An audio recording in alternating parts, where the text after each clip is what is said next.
Hi everyone, in this video we will show you how to fix render distance in Roblox. First, check your internet connection and make sure it's stable. If you're using Wi-Fi, try moving closer to your router or switch to a wired connection for better performance. Then restart your computer to refresh your system and network connection.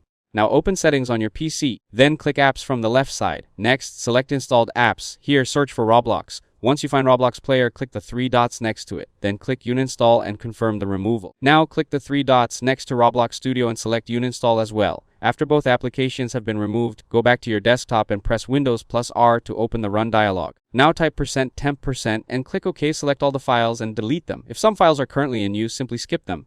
Now open the Run dialog again. Type temp and click OK. Delete all the files in this folder as well to remove additional temporary system files. Next, go back to your desktop and right-click the taskbar, then select Task Manager. Close any unnecessary applications that are using a high amount of CPU memory or disk resources, as these can reduce Roblox's performance. Now click the Start menu and search for Roblox Studio. Right-click it and select Run as Administrator.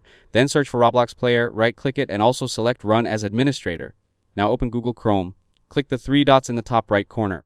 Then click Settings. Select Privacy and Security from the left side. Now click Delete Browsing Data. Check the boxes for browsing history, cookies, and other site data and cached images and files, then click Delete Data. Finally, download and install the latest version of Roblox Player and Roblox Studio from the official Roblox website. After launching Roblox, open the in-game settings menu and increase the graphics quality manually if it's set too low, as this can also improve the render distance in supported games. If this video helped you out, don't forget to leave a like and subscribe to the channel. Thanks for watching, and I'll see you in the next one.